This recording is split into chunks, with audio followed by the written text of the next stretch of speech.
Let's dissect a predictive Cincinnati Bengals draft board and talk about where we might do things a little bit differently.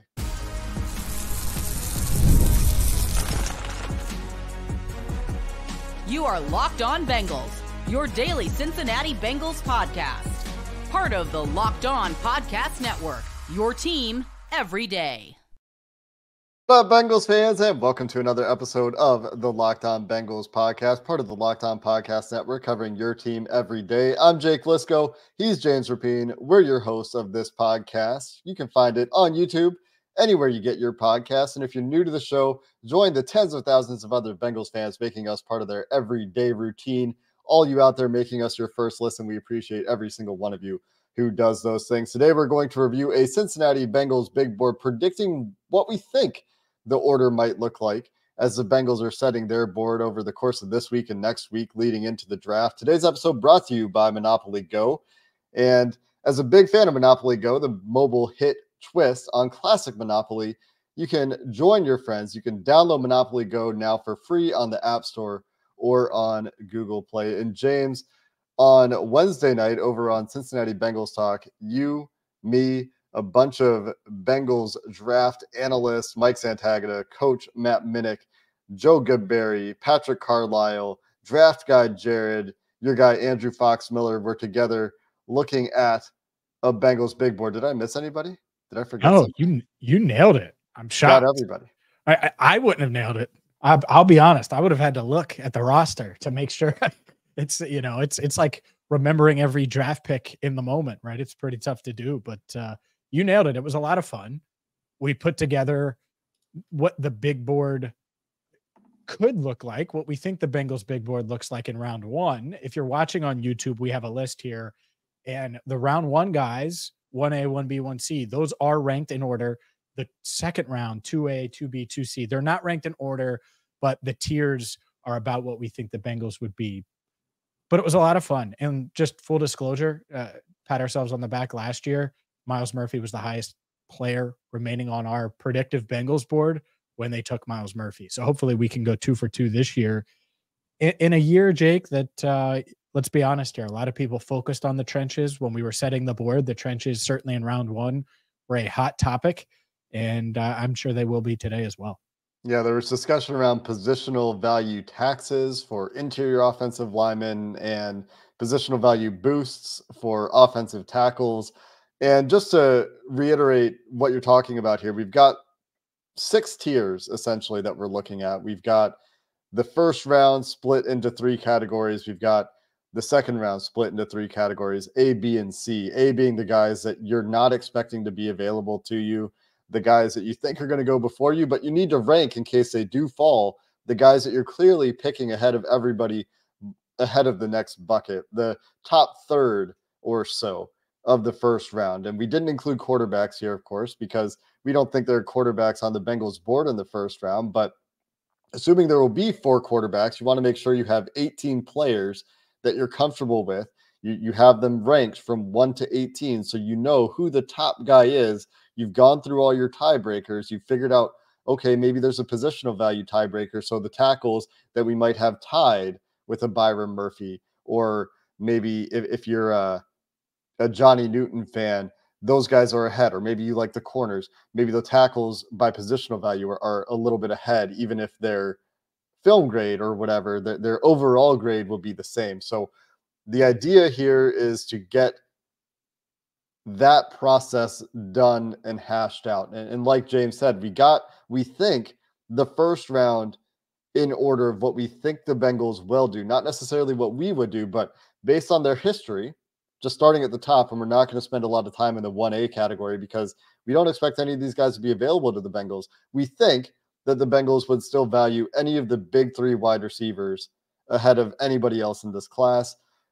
And there was some discussion about those receivers versus Joe Alt, and that being very interesting, hearkening back to the Penei Sewell versus Jamar Chase discussion. Would they do that again, even though they already have Jamar Chase on the roster? Obviously, we ultimately landed on yes, we think they would, but I do think that was one of the more interesting questions we discussed in this group. Yeah, for sure. Really interesting. And I think sort of the tiebreaker is And I know there's a lot of talk about how deep this receiver class is, but we really got into it on the stream. After the big three, everyone has something. There's a flaw, a wart, a whatever. All these receivers have something wrong, where it's at least a slight concern. And there are a lot of guys I like in this class, but these top three are just so unique and so different. And so I think the Bengals would go with one of them. We do have those three and Joe Alt ahead of Brock Bowers, but we have Brock Bowers in the 1A category, ahead of any of the offensive tackles, ahead of any of the cornerbacks, ahead of Byron Murphy or Johnny Newton. And I think that would be debated amongst a lot of different people, right, listening, and a lot of people would agree. And I think a lot of people are out on Brock Bowers because of the positional value. And I think it is interesting, and it would still be, even if Brock is higher on their board, it would still be a real debate if the top offensive lineman in, say, 1B, Olu Fashanu, made his way to 18 and Brock made his way to 18. The path to that happening where both guys are there is next to zero. Like, it's probably not going to happen. But if it did, I think that would be a really tough decision for the Bengals. And it was for us as we debated it. Yeah, we moved Olu Fashanu from the 1A group to the 1B group because to everybody that was discussing, we thought that there was a clear gap between the blue chippers, the guys that we have in the 1A group, and the guys that we have in the 1B group, including Fashanu. Although we also all agreed that Fashanu would be the top of 1B. If he were available to the Bengals, he fits what they want to do in a lot of ways and brings athleticism that a guy like J.C. Latham doesn't necessarily bring, but also has the pass protection experience and the pass protection production and tape in college to say you feel really good about his fit in a Bengals offense that asks a lot of their tackles in pass protection.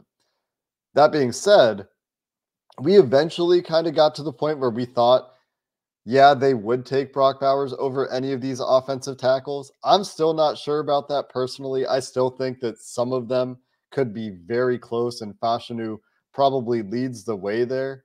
Maybe they like Fuaga a lot more than we think they do too. We have him at the bottom of this group of tackles. I'm not 100% convinced that that's the case either, but based on what we think we know about them, we made arguments, and we'll get there when we discuss the 1B group. But the big takeaway was, outside of Joe Alt, we actually think that the Bengals would pick the tight end, despite positional value or whatever you want to argue, because he's still a blue chipper who can still make a huge difference for this offense over the tackles. Yeah, for sure. And he's rare. He's hard to find. And that's the element too. In a shallow tight end class, that's exactly what this year is. The top of it is as good as we've seen in a long time. I mean, I think Brock Bowers, it would be higher on the Bengals board than a Kyle Pitts, potentially, if they were both coming out at the same time. Now, maybe not, but I think so. When you look at the profile, now he didn't test, and so that is concerning when you don't have that. But man, was he productive at Georgia. And they do have the GPS numbers and all of those things to look at. So it's a debate that I hope the Bengals, one, I know they're having. Two, and if already had. Two, I hope it's something that we see on draft night where he makes it to 18 with one of these other high 1B trench players. Because it's just an interesting dilemma, interesting debate, and you want the best players to fall, and he would be one of the best players that could realistically fall. Daniel Jeremiah saying, by the way, on a conference call on Wednesday with the media that he does before the draft, that the Bengals, that's a throw a parade pick if Brock Bowers fell to 18. Obviously, we had Dane Brugler on earlier this week. Make sure you check out that entire interview. And he said, oh, well, that's a no-brainer if he fell to 18. I don't think either guy expects Brock to be there. But if he did, it's hard for me to envision a scenario where he's not the top guy on their board. That's right. I think that they could talk themselves into one of the tackles. They could. We're still making educated guesses here, but this is how we think it would shake out as the Bengals. I think at this point, their first round board is set. They've eliminated all the guys they're going to eliminate from the board. That's the first thing they do. They've probably stacked the first round They've probably gotten into the second round, and they probably are quite a ways into this process now, these meetings happening over the last week. We'll continue our discussion of this big board, getting into the 1B group in more detail coming up next. Today's episode is sponsored by Yahoo Finance. Wouldn't it be great if you could see all of your investment and retirement accounts in one place? With Yahoo Finance, you can consolidate views from multiple accounts into one hub and access the expert analysis you need to tend to your entire portfolio with confidence. If you have a Schwab account where you're managing your investments in a 401k with Fidelity, you can put them into Yahoo Finance to consolidate them and see them all in the same place. And for more than 25 years, going back to when I started looking at stocks for the first time, Yahoo Finance has been the brand behind every great investor. Whether you're seasoned or looking for extra guidance, they have the extra tools and analysis you need in one place as the #1 finance destination, producing a holistic look at the financial news cycle, including breaking news, editorial perspectives, analyst rankings, independent research, customizable charts, and so much more. For comprehensive financial news and analysis, visit the brand behind every great investor, yahoofinance.com, the #1 financial destination. That's yahoofinance.com. Today's show is also brought to you by Schultz Jewelers. And Mother's Day is right around the corner, which means you, yes, you have to get the Schultz Jewelers. And whether it's for mom, whether it's for wife, whether it's for both, well, they have matching permanent bracelets. You can get each other's birthstones on your bracelets. Affordable, unique gifts starting at $45. Heck, send the wife to Schultz Jewelers so she can get her mom something awesome like matching bracelets. They have a wide selection of sterling silver, gold-filled, solid gold, professional candid photos, by the way, where you could take your mom there and get the photo with your matching bracelets. The point is Schultz Jewelers is going all out. They are huge Bengals fans. Matt and his team, they've been doing this for years and years and years, and they're really close to Paycor Stadium. That's right there at 2202 Dixie Highway in Fort Mitchell, 5 minutes from the bridge into Kentucky. You can check them out online at schultzdiamonds.com. That's SCHULZ diamonds.com, and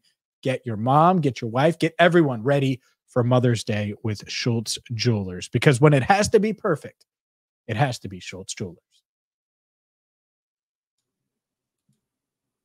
Let's get back into this second group, James, the 1B category here, starting with Olu Fashanu, Amarius Mims, second, JC Latham, third, Tali Fuanga, fourth. We went with 4 straight offensive tackles in this group, and you might notice that Troy Fautanu was not one of those names mentioned for those listening and not watching on YouTube. He's actually in the 1C group because our group wasn't convinced that the Bengals see him as a tackle and that he could make a seamless transition to the NFL. He could be the #1 guard on the board, and in fact, he is eventually. We'll get there. You'll see the #1 guard, but he played left tackle in college. And even if he profiles to a guard in the NFL, like maybe you think Fuaga does, at least Fuaga did play right tackle. And that's why Fuaga is in that group.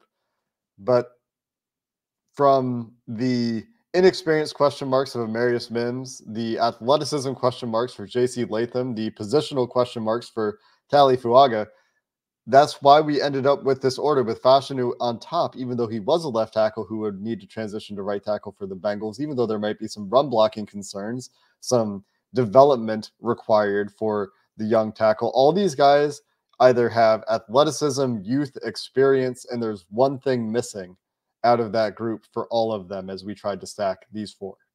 Sure. Yeah, just a hair, just a little bit of an issue here or there. I think it's interesting. Our listeners certainly and viewers know how I feel about Amarius Mims in the upside, but Olu Fashanu, and I'm glad I'm saying the name right now. Thanks to Dane Brugler, by the way, in correcting me because I said it wrong earlier in the show.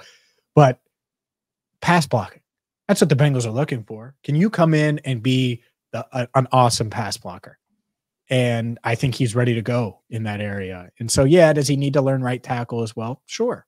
But they can work him on both sides. It would certainly be nice to have someone who can play both sides. And he doesn't need to start right away. That's the other element here with all of these guys. They don't need the guy that comes in, and not that any of them have a low ceiling, but that is ready to go now. But if he maxes out, he isn't an all-pro, or he isn't a pro bowler. Like, you want to try to find that with this pick if you're going offensive tackle. And that's why, to me, Fashanu and Mims are, they just have a really, really high ceiling. So does JC Latham, by the way. And I think the Bengals are going to love Latham. There's also a chance that he falls.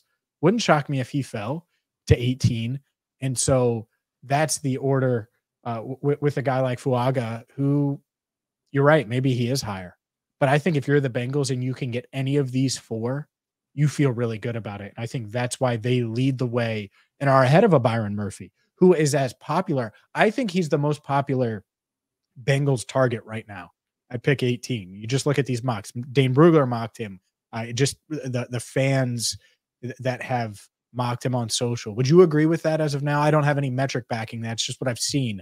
But it feels like Byron Murphy is the most popular pick right now for the Bengals. Yeah, the vibes are Murphy, and there's some vote splitting among the tackles. That's part of the problem. If you have, well, it's going to be one of these four tackles. They are going to get, say, 19% of the vote, and maybe Byron Murphy gets 21% of the vote or whatever it is, and Byron Murphy ends up being the most popular because you're splitting the votes so much among the tackles. If we had one crystallized offensive tackle prospect and put it head-to-head with Byron Murphy, well, we saw in our Bengals bracket a couple of weeks ago, Byron Murphy did not emerge victorious at that point in time. Maybe the results will be different today as sentiments change over time. But you're right, the top of the tackle listing is largely based on upside. I think that Fashanu and Mims have the most upside. Mims certainly the most upside out of this group of tackles. But I think any of those, like you said, James, are guys the Bengals would be happy with. And a good point that Joe Goodberry made on the show last night when we were discussing this live on Cincinnati Bengals Talk was that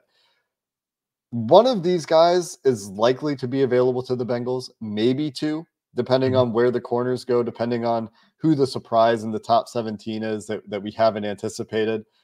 But we're not really sure which one.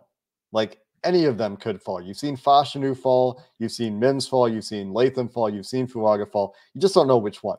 But likely, at least one. Baby, fall Fashanu, fall to me.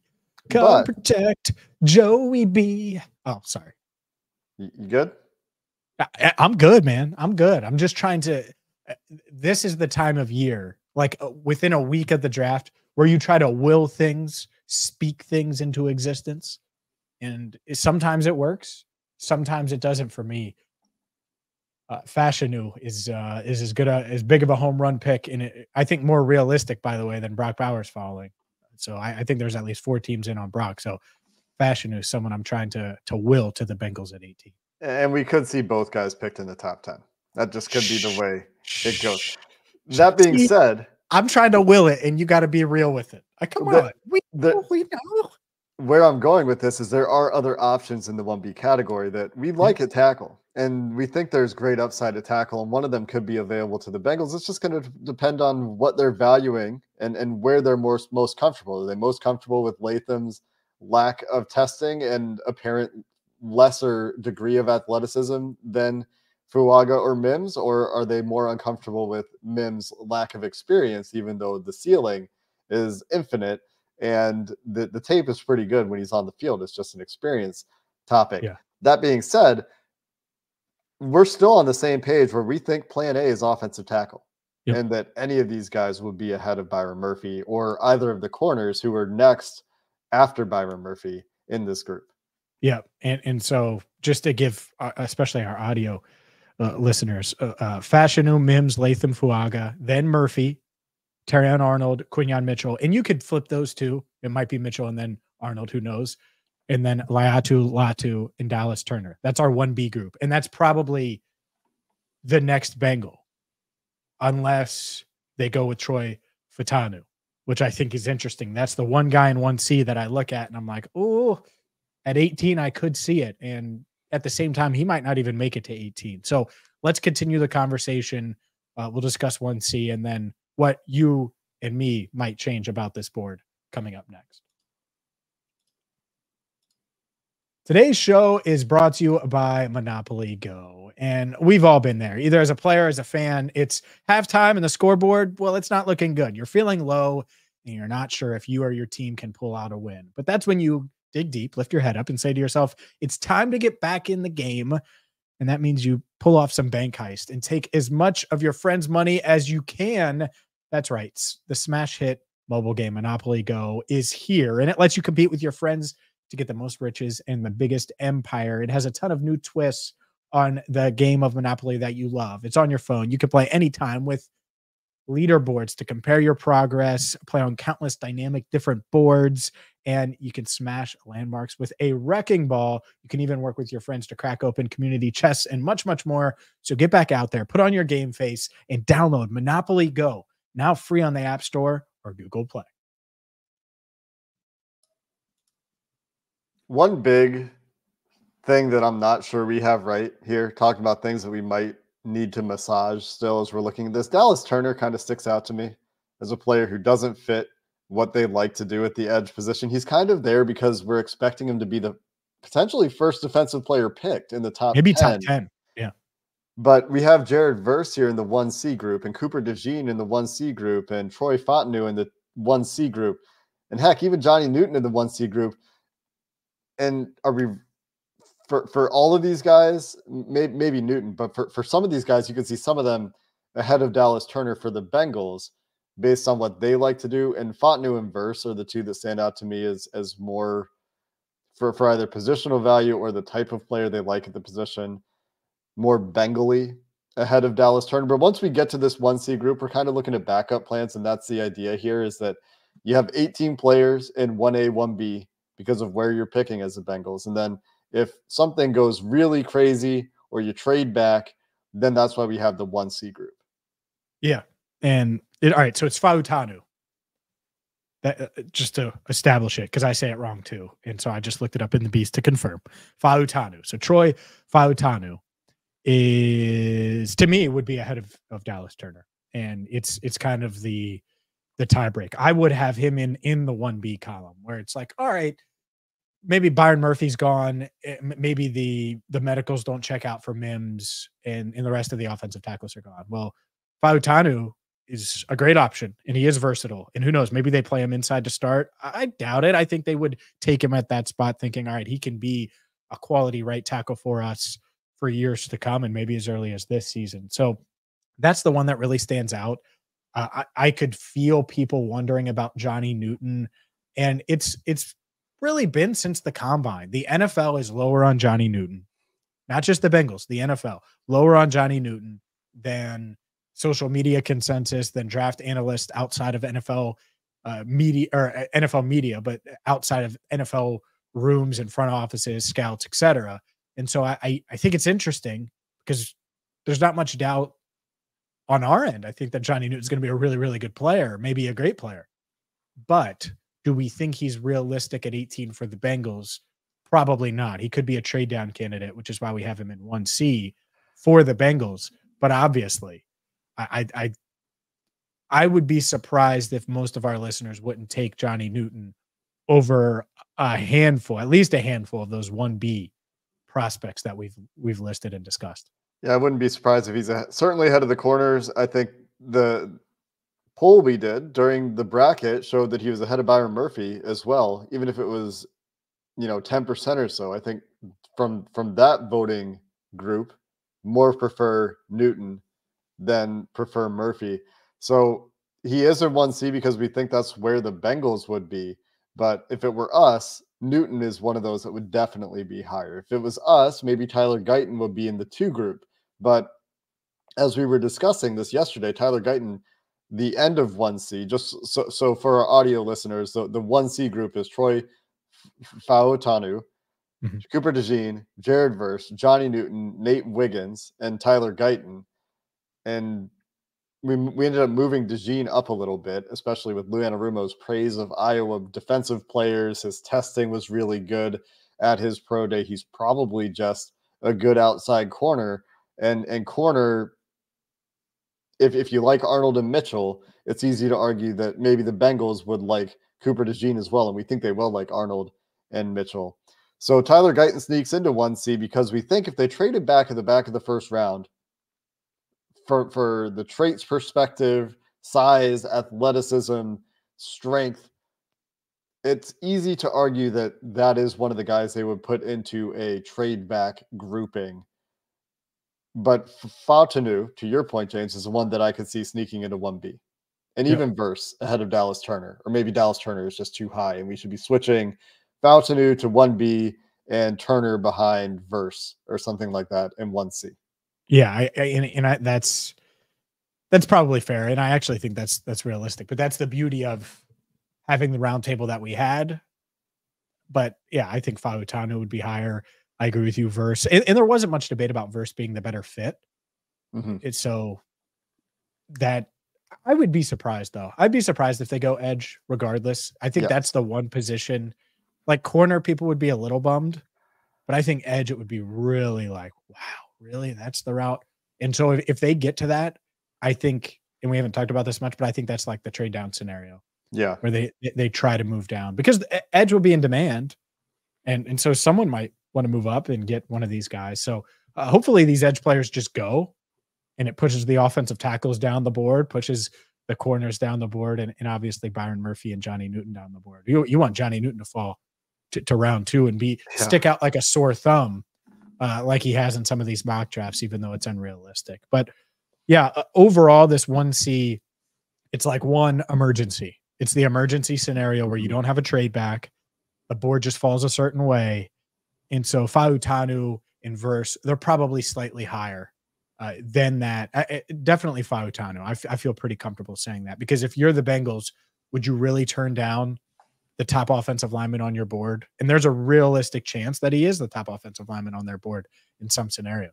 And maybe he's just your left guard. And maybe you have a Pro Bowl left guard and that's just what he's going to be for you. And if you're comfortable with that, then you would pull the trigger and it would give you an upgrade for your starting 5 right now. Whereas one of these tackles, you would maybe upgrade your starting 5 if you think he's better than Trent Brown. If you think that, and I think that any of those guys in 1B should be really pushing and should beat Trent Brown for a starting job. I said that last night too. Maybe it makes you better, but you maybe haven't improved all 5 of your spots or whatever it is, unless you think Trent Brown can play left guard, which I'm not so sure about. But the more we've talked about this, James, the more I think that maybe we just have too many players in 1B because we were trying to get 18 players into the groups between 1A and 1B plus the 4 quarterbacks. And maybe there just aren't that many guys. Maybe both of those edge players should be in 1C and be seen as backup plans. Although we know the Bengals value edge and having a potential first-round duo on the edge, if they develop and become the players we think they should be, would be a weapon for this defense, no doubt about it. I don't think that they're the primary or secondary plan for the Bengals. So maybe those guys should just be both Latu and Turner in 1C. Yeah, wouldn't shock me. That's why they're at the bottom of the 1B group. And if that did happen, or it was that way on the Bengals board, I do think it would make sense because, again, this draft, it feels like you need to take the swing to try to land this awesome trench player. And unless Brock falls or unless the trench guys are gone, it's pretty much, it's that simple. Doesn't it feel that simple? I don't think you're considering a corner or an edge player. I think you're taking a tackle unless you view one of these guys as a guard, like Fautanu as a guard. But I think you're taking an offensive lineman or an interior defensive lineman unless Brock Bowers falls or one of the big 3 receivers fall. If that guy is there, you're taking him. And that's what the Bengals are hoping. Yeah, I think unless there's 6 offensive linemen and a defensive tackle picked before the Bengals pick, and that's where you could see them going corner, which is why we have the corners where we do. I agree with you, James. Let's quickly talk about some of these guys in the 2 category. You might have noticed that we didn't have any other receivers in the 1 group, including A.D. Mitchell, who our guy Mike Santagata at Bengals Sands on Twitter was arguing fervently in favor for, and Brian Thomas Jr. both in the 2A group, Jackson Powers Johnson, Graham Barton, some interior offensive linemen in that group as well, in addition to corner Kool-Aid McKinstry. But we didn't really have any huge arguments last night that any of these guys should be pushed up into 1C. We were kind of in agreement that if, and as expected, the first 3 receivers go, the Bengals are not really targeting a first-round wide receiver this year, given that the other 2 options, and Mitchell and Thomas primarily, don't really tick all their boxes, and they have some pretty established patterns at wide receiver. And what a storyline here, and I do think they're going to take a day 2 wide receiver, especially since they have 3 picks. When do they decide to make the exception to the rule? Mm-hmm. Right. And odds are they're going to have to. And maybe it's at 49. Maybe it doesn't work and it doesn't fall to them where they're not in on Troy Franklin or Ladd McConkey because of size or because of production or because of how they project those guys, or Ricky Pearsall because of age, or because of that they think he's a slot only, or whatever the case is. Xavier Legette, only 1 year of production. I mean, we could go down all of the lists here of these guys, and it's like, all right, well, and even Brian Thomas, Sands is like, yeah, he doesn't run a lot of routes. Do they think they could teach him a full route tree and it work? Yeah, maybe. Is it worth using at 18? Probably not. And so that's what's going to be really interesting to me. They know they need a receiver. It wouldn't shock me if they doubled down at receiver with a day 2 and a day 3 pick. But where do they address it? Because most likely, more times than not, if they take a receiver on day 2, and I think they will, there's going to be at least one exception, one thing that they don't hit, whether it's weight, size, production, age. Mm-hmm. And so which one are they willing to bend on, or for which guy? That's the question. And when they make these draft picks next week, we'll talk about how the players they've picked either fit or don't fit into their historical trends. And it's a big part of what we do when we try to predict what the Bengals will do, is we look at what they've done, and we have a pretty good feeling for the kinds of players they pick and when they pick them, especially in the first round and more so at some positions than others. They start to make exceptions the longer the draft goes, which is why you see such a big group of receivers, for example, in that 2B group, if you're watching on YouTube. Troy Franklin, Ladd McConkey, Xavier Worthy, Xavier Legette, Keon Coleman, Ricky Pearsall, all in that 2B group. And in addition to some defensive linemen, some offensive tackles, and some more defensive linemen in 2C. But we'll have this out. It'll be published. You'll see it on Twitter in its full form. It's wild, though. Like Franklin size, McConkey size, production. Xavier Worthy, obviously size. He weighs as much as your right leg. Keon Coleman runs as fast as your right leg. You know, it is interesting because I could see them being in on some of these guys. I just don't know who, because there will be exceptions, just to hammer it home. Coleman and Brendan Rice are the day 2 wide receivers that look like they fit what the Bengals profile is the most. And then there's the Washington wide receiver, Jalen McMillan, who visited. McMillan is the other one, but there is a yellow flag on McMillan's profile for the Bengals too. So no matter what, like you said, Coleman's a 4.6 though. Like that's not, they don't usually go 4.6. So it's tough. Even with the last time he did, it was a younger player in a bigger slot in Tyler Boyd. Sure. And that's, do they want to take a slot? Not that he's necessarily a slot only, but maybe. I think it's so interesting because we know they prioritize wide receiver. There isn't a perfect or many perfect targets, put it that way. And I have done some scenarios where it just didn't make sense to take the receiver for whatever reason. And there will be scenarios where the Bengals look at it and they say, you know what, we'd rather take Kool-Aid McKinstry or, I don't know, Kingsley Suamatia because he falls, and they don't go wide receiver in the second round, and then the third round comes around, maybe they go tight end and running back or something, or another defensive tackle or something. So there are scenarios. Yeah, pick 80. Certainly one of the names we're watching there in the 2C group. But there are scenarios where they don't go day 2 receiver. We just think that it's not necessarily one of the most likely, but it does exist. This list will be out there. Like I said, it'll be on the socials. It'll be published in its entirety. You can find it on probably Joe Goodberry's Twitter page, on my Twitter page, on James's Twitter page. It will be out there. Hopefully this gives you an idea of the process we went through and some of the discussions we had. That full video on Cincinnati Bengals talk. But that's going to do it for this episode of the Locked On Bengals podcast. The draft is next week. Until then, thanks for listening. Hoo day, and have a good one.